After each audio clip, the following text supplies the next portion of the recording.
Ricardo Foster es filósofo, ensayista de Carta Abierta y están un poco metidos en esta discusión de la corrupción. Parece que se enojó hoy cuando le preguntaron por este tema en otra radio. ¿Qué tal, Ricardo? ¿Cómo estás?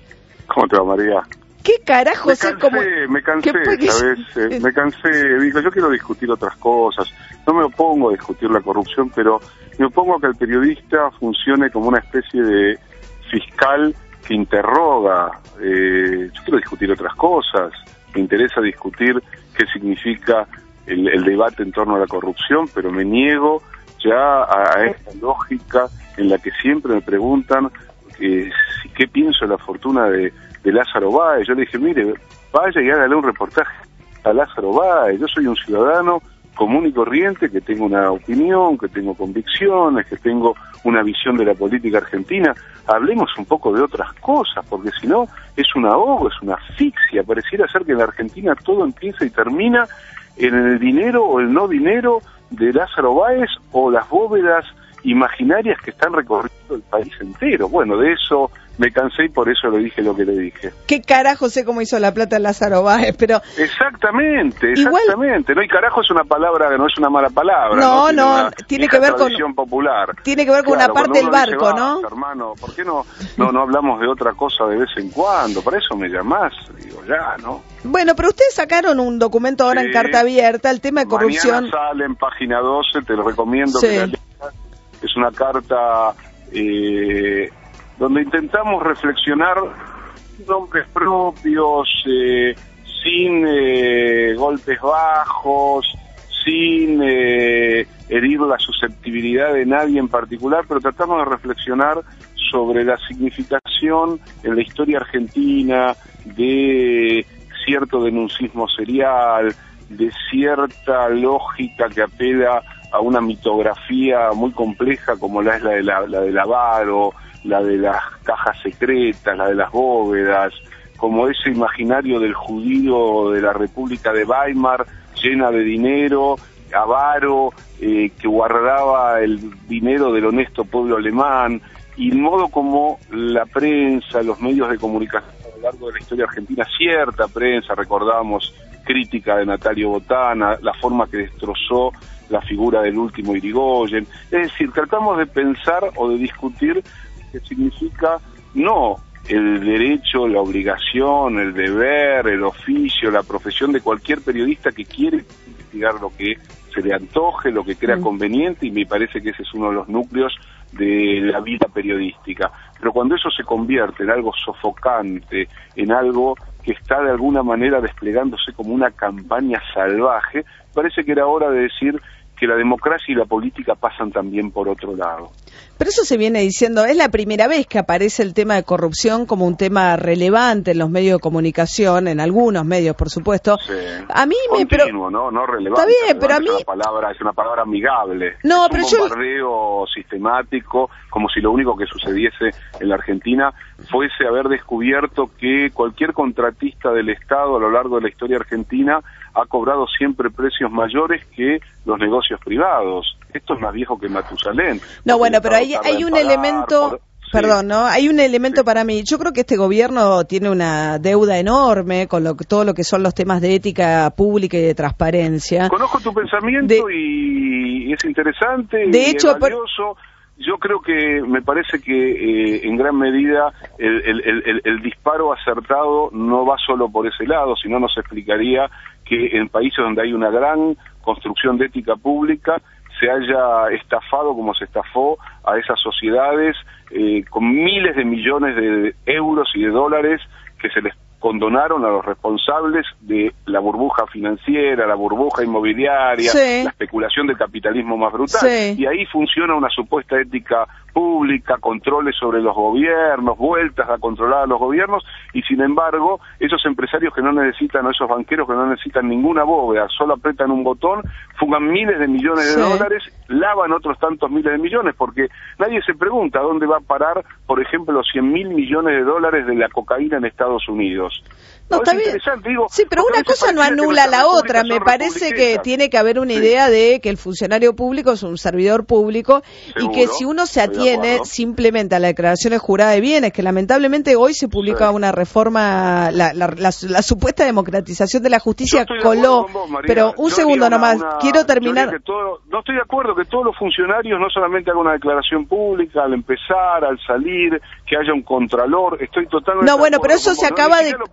No, pero déjame terminar un segundito. Sí, hubo un enorme retroceso en eso, que fue que acaban de modificar el único artículo importante de la Ley de Ética Pública que obligaba a presentar de formularios que eran públicos con mucho detalle, bajo la excusa de que ahora la van a presentar también legisladores y Poder Judicial, que estaban obligados y que en buena hora, ahora van a publicar solo la primera página del formulario de la FIP y todo lo demás es dato reservado, con lo cual esta instancia molesta que permitía descubrir cuáles eran las casas, los incrementos patrimoniales y demás, no existe más. Y esto está disfrazado bajo la mayor transparencia, la democratización de la justicia, colaron esto en la nueva Ley de Ética Pública, lo cual para mí es un retroceso gigantesco. Era la única política importante en materia de transparencia de la Oficina Anticorrupción. Eso no existe más desde hoy en la República Argentina, en un gobierno que justamente se está discutiendo eso.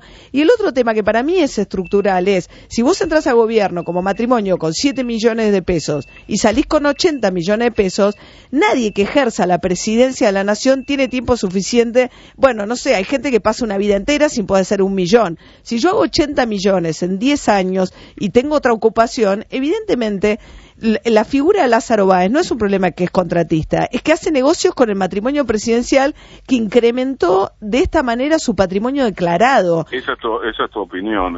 No, pero esto estoy dando datos. ¿Qué hace negocios con el matrimonio presidencial? Le compró una casa y le construyó unas casas para vender en un terreno a alguien que es contratista de la obra pública. Estoy dando datos, no estoy opinando de nada de la valija, estoy diciendo lo que dicen las declaraciones juradas de bienes de los Kirchner, No estoy entrando en ningún terreno. Que le construyó una casa. No.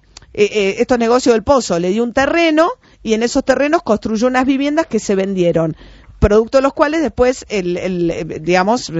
incrementó su patrimonio, el matrimonio Kirchner habiendo invertido en la construcción de casas en un terreno.